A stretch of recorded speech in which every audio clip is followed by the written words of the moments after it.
আমি হচ্ছি চট্টগ্রাম মহানগর ছাত্র দলের একজন সংগঠক। আমি দীর্ঘদিন এই চট্টগ্রামের মহানগরীর রাজনীতির সাথে সম্পৃক্ত ছিল, কলেজের নেতৃত্ব দিয়েছি।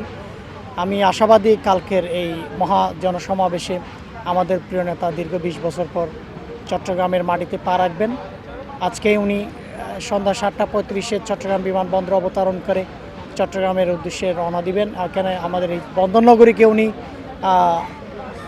যেভাবে ওনার আগমনের বার্তা নিয়ে বাংলাদেশ জাতীয়তাবাদী দলের নেতাকর্মীরা স্বতঃস্ফূর্তভাবে অংশগ্রহণের জন্য বিভিন্ন প্রান্ত থেকে আনাচে কানাচ থেকে আসতে শুরু করেছেন।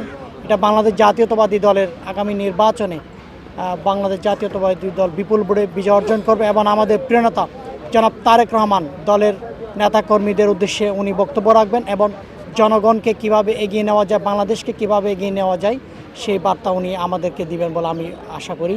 এবং আমি আশা করছি প্রিয় নেতা জনাব তারেক রহমান তিনি দীর্ঘদিন ধরে নির্যাতিত ছিলেন। তিনি একজন মজলুম নেতা। এই বাংলাদেশ জাতীয়তাবাদী দলকে তিনি বাইরে থেকে যেভাবে দলকে সুসংগঠিত করেছিলেন, তিনি বাংলাদেশের মাতৃভূমিতে যেদিনই পা রাখছেন সেদিন থেকে কিন্তু বাংলাদেশ তারেক বসন্ত আবহাওয়া শুরু হয়ে গেছে। এটা আপনারা দেখতে পাচ্ছেন।